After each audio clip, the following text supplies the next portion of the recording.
대한민국의 흉악범이자 부산 여중생 납치살인 사건을 일으켰었던 김길태는 1977년생, 올해 감옥에서 46세가 되었다고 한다. 김길태는 공개 수배가 되었을 당시 친부모로부터 버림을 받았었다는 사실이 알려져 네티즌들 사이에서 길에서 태어난 아이라서 길태라더라 라는 말이 퍼졌던 적이 있지만, 그의 양부모에 의하면 이는 사람들이 지어낸 개 헛소리 루머에 불과하고 진짜 뜻은 주변에 길태라는 이름을 가지고 있던 사람들이 모두 착하고 바른 삶을 살았기에 그들을 닮았으면 좋겠다는 생각으로 길태라는 이름을 지어줬던 것이라고 한다.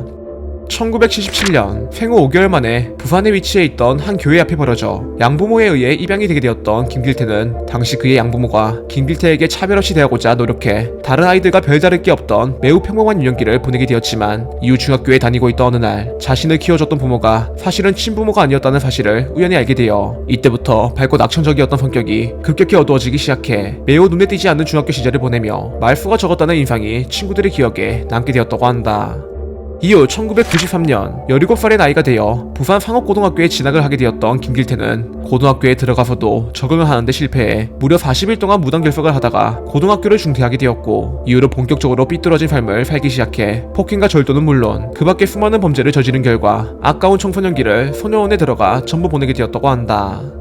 이후 나이를 먹어 21살이 되게 되었던 김길태는 1997년에 길을 지나가고 있던 학생을 위협해 3천원을 빼앗고 성폭행을 시도하려고 했다가 학생의 부모로부터 발각이 되어 성폭력 미수로 징역 3년을 살고 나오게 되었지만, 감옥에 들어가서도 반성이라고는 안 했던 건지 출소한 지 얼마 지나지 않아 또다시 부녀자를 감금하고 성폭행을 저지른 혐의로 체포가 되어 20대의 전부를 감옥에서 보내게 된 결과, 과거에 그나마 연락을 했었던 친구는 물론 가족들에게도 철저히 외면을 당해 부산에 위치한 한 옥탑방으로 들어가 외톨이와 같은 삶을 살게 되었다고 한다. 이후 출소한 지 6개월이라는 시간이 흘러 2010년 2월에 홀로 소주를 마시고 동네를 돌아다니고 있던 김길태가 갑자기 무슨 생각이 들었던 건지 주변에 있던 한 다락방으로 침입해 피해자를 납치한 뒤 이후 그녀를 인근에 있던 빈집으로 끌고 가 그녀에게 성폭행을 가하게 되었고, 이 과정에서 피해자가 비명을 지르며 저항을 하기 시작하자 이에 김길태가 곧장 피해자를 살해한 뒤 증거를 없애기 위해 옆집에 있던 물탱크에 피해자의 시신을 넣곤 근처에 있던 시멘트를 들이부어 시체를 유기한 채 곧장 현장에서 벗어나 도망을 쳐버렸다고 한다.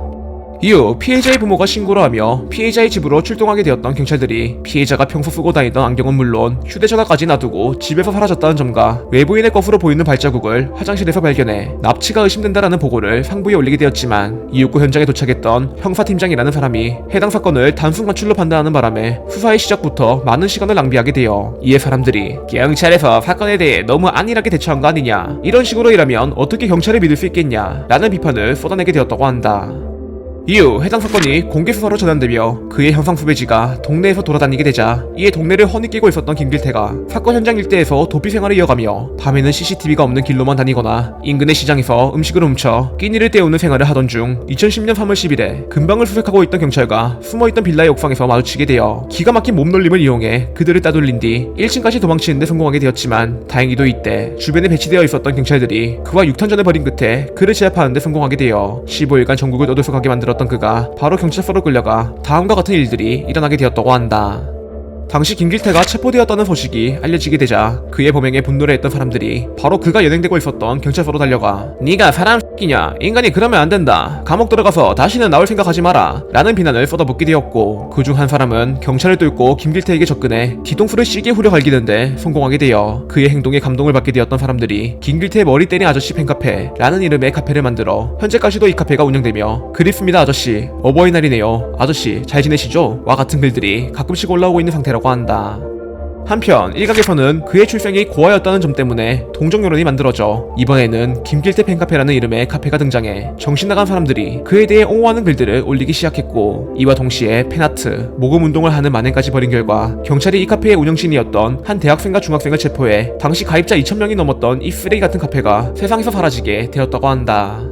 경찰 조사 당시 김길태는 자신의 범행에 대해 부정을 하며 담배를 달라고 요구를 하거나 짜장면을 시켜달라는 등 반성하는 모습을 일절 보이지 않았지만, 이때 경찰이 당신의 친구를 데리고 오겠다, 계속 부정하면 거짓말 탐지기를 쓸 수밖에 없다 라는 말로 자백을 유도해 술이 깬 뒤 정신을 차려보니 피해자의 시체가 있어 이를 숨겼었다, 피해자를 성폭행하고 입을 막아 살해했다라며 그제서야 자신의 범죄를 자백했었다고 한다. 결국 전 국민으로부터 엄청난 관심을 받으며 진행되게 되었던 김길태의 재판은 재판부가 그에게 1심에서 사형을 선고하며 바로 감옥으로 끌려가는가 싶었지만 이후 진행되게 되었던 2심에서 판사가 피고인의 범행에 사회의 책임도 일부 있으며 여론에 휩싸여 함부로 사형을 선고해서는 안 된다 라며 김길태의 형량을 무기징역으로 감형시켜 현재 그는 경북교도소로 들어가 사형수가 아닌 무기징역수로서 열심히 국민의 세금을 갉아먹고 있는 중이라고 한다. 참고로 그에 대한 재판이 이뤄지고 있던 당시 한 시민이 익명으로 인권에 관심이 많은 사람인데 김길태 역시 개인적으로 불행한 인생을 산 것 같아 돕고 싶다 라며 수백만 원에 달하던 변호사 선임비를 대신 내줬던 일이 있다고 한다.